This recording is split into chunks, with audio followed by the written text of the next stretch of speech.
Hi everybody, this is Alchemist2 and I'm back again with another series review. I just recently watched episode 5 of 13 and it was considerably disturbing. Ivy has to meet her captor at the cinema, and of course he's in a local photo booth outside of the cinema with the other girl in his possession, and Ivy demands let her go, and he tells her to take out her earpiece because she's being directed by Lisa and Elliot as to what to do next, and they keep telling her, oh, we'll have our eyes on you constantly, we'll never lose sight of you, and they do, unfortunately. And they get involved in a bit of a wreck. It's a horrible, horrible wreck, and Lisa manages broken bones, and Elliot, he gets away with some minor cuts. Well, he gets pretty banged up, but Lisa gets the brunt of it. And poor Ivy going under. Allison, that's what her captor calls her, takes her back home, locks her up, ties her up, duct tapes her mouth, and it's just really, really, really unsettling.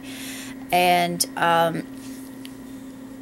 he tries to convince her to play along with his twisted fantasy of going back to the way things were when he first kidnapped her, and she goes along with it at first, but later she turns the tables on him. And what happens is she actually turns it into a situation where she's able to get the police to come and rescue her, but of course they condemn her. Well, they reprove her, amongst other things, for not doing what she should have done, essentially, at first, but she wouldn't have been able to catch him. She goes a little bit to extremes, I think. But still, the guy was a monster, and I hate to say this, but he had what was coming to him.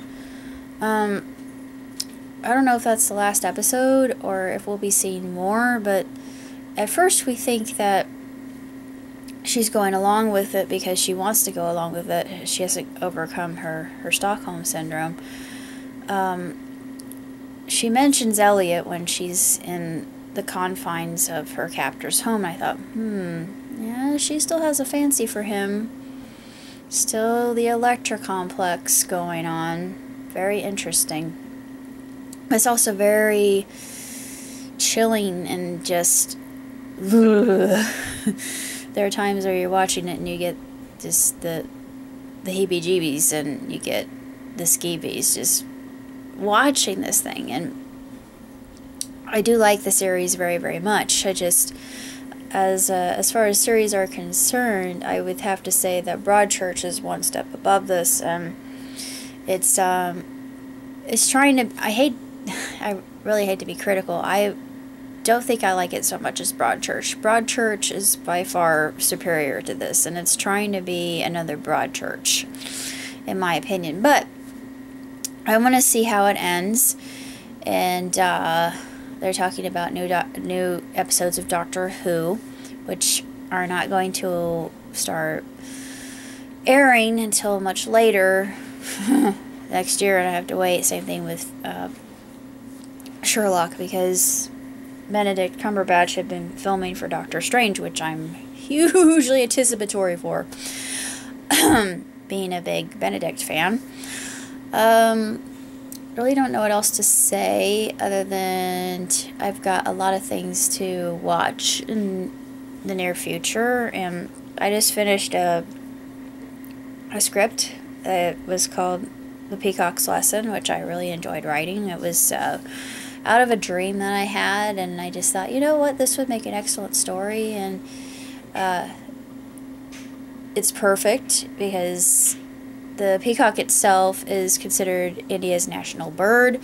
So, to have it as a Bollywood musical would be even more apropos, and it centers on the story, basically, that the mother of my main character is written. She's become the J.K. Rowling of India. Basically, she's part Beatrix Potter and J.K. Rowling with a hint of Khalil Gibran.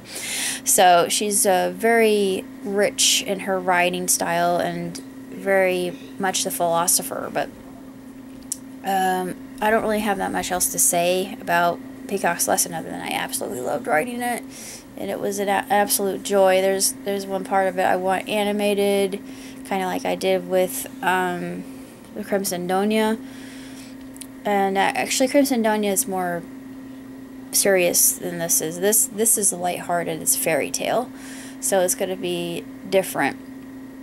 But it's still going to be done in anime style. And the other one that I did that had an anime style to it was I forget what it was called, but it was also a rom-com, and it starred a young man who was Greek American, and I did Relax, Don't Do It. He dances a little bit like Zohan. I got that from that particular movie. I get a lot of different influences and a lot of inspiration from different things that I watch. So it was just all a culmination of just randomness, but when I put it all together on paper, it makes sense, because I have all the ideas, all my scenes are in here. So I have yet to write. I'm going to write a story about a polygamous family. This has never been done. I know it's a very controversial subject. I know of a polygamous family, so I have stories to go off of, and I can base it off of what I know from their lifestyle. I'm going to be writing some other rom-coms. I have 2 rom-coms in mind, actually 3 rom-coms in mind, and then I have a story that's going to be done as, you know how there's going to be a second Pacific Rim? I actually read about that. I thought, yeah, I was so happy. I thought, squee! Yeah. Ah!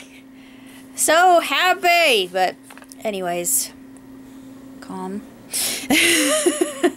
All is well. I'll be okay.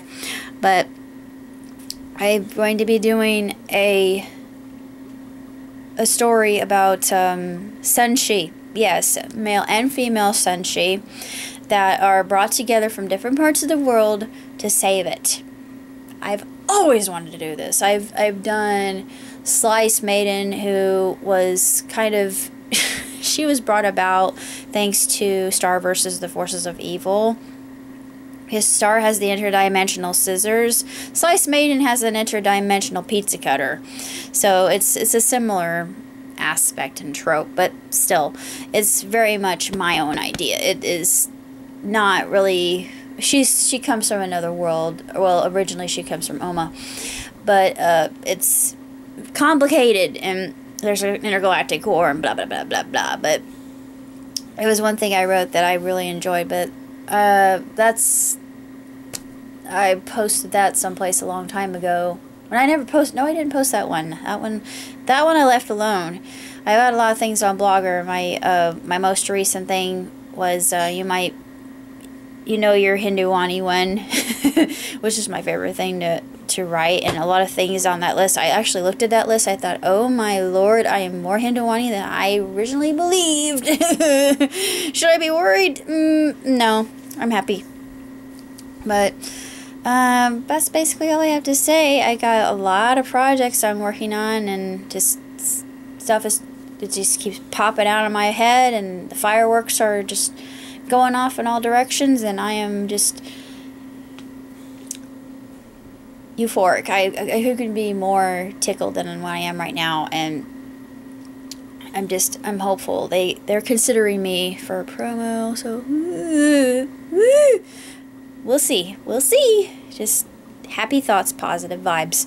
And actually, another thing I wanted to say really quick is It was not a heart attack that my dad had today. It was a panic attack, and he couldn't breathe. He felt like he couldn't breathe. He had a nosebleed, and his nose was all stuffed up, and the humidity wasn't a very contributing factor. It just exacerbated it. Notwithstanding, he's home now, and all is well, so thank goodness. He's convalescing now, so thankfully I'm happy. Ooh. Yeah, I wanted to show you something really fast. Look at this beauty. This is my crowning glory. And actually, wait, that's not gonna work, right? If I just hold it, but I can't hold it. Hold on. But I'm going to play it for you just a little bit. But my daddy got me this. Isn't it beautiful? It's absolutely gorgeous. But this is tuned to the perfect ohm. Love that. Ohm. See, yeah, this is perfect. Perfect. And it's very calming. But that'll help me meditate. So I'm super happy with that. That is my gift. My dad said, "Oh, I thought you deserved." I thought, "Oh, why?" But that's my Tibetan singing bowl. That's about all I had to tell you. And I will see you later. Long and prosper. Ciao, Tootsie.